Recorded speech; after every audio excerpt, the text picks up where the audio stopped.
In the original Ratman experiment, the ambiguous figure was paired with either animals or people.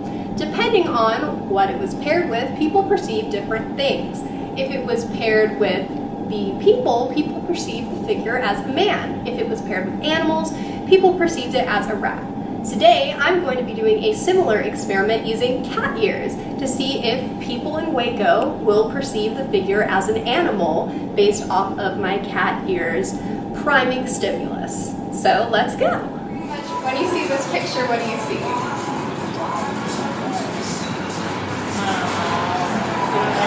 A fish. So what do you see when you look at this? I see a frog. A frog, a lizard. A lizard. Yeah, sorry.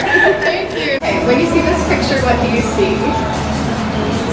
A face. So what do you see when you look at this? I see a mouse. You guys look at this picture, what do you see? A man. A man. What about you? A bird. Alrighty. So what do you guys see when you see this? First a face, then a mouse. Okay. Yeah. I see the mouse and then I see the face. Awesome. It looks sort of like a mouse. It looks like a mouse. Overall, 70% of people view the ambiguous figure as an animal. So let's cut back to me for an explanation of what's going on.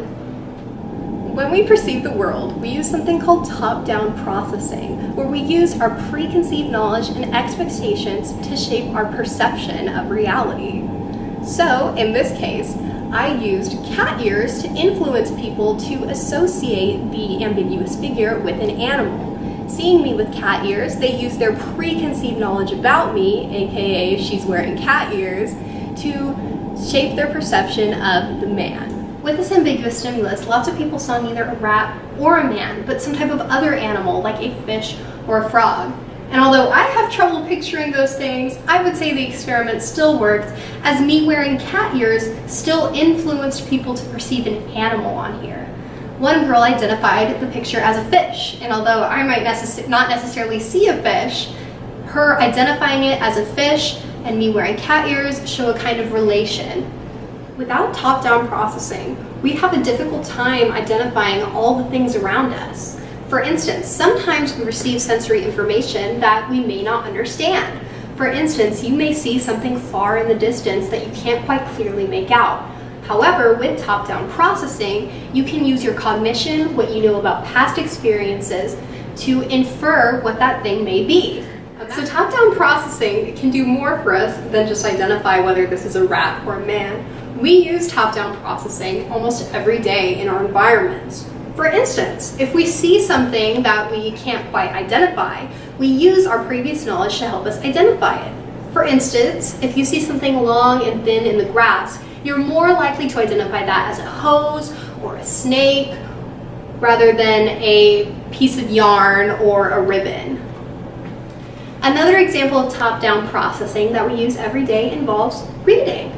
For instance, if you are reading something and some of the letters are blanked out, you're still able to read what is presented to you due to your context of what is probably written. That top-down processing enables you to read the whole array that's presented to you, even if stimuluses or letters are missing. Imagine a world where you couldn't make inferences. Goes to show that top-down processing is super important in perceiving the world around you.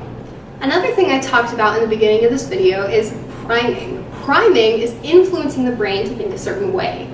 So, by wearing these cat ears, I'm priming the brain to associate what I'm going to show them with an animal.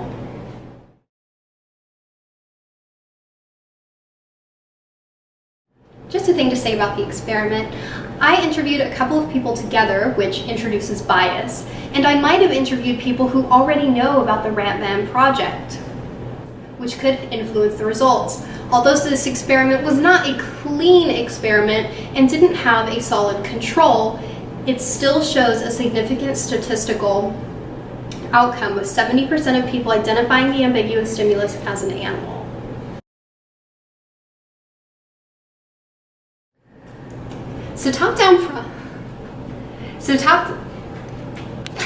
Just a little bit. There you go.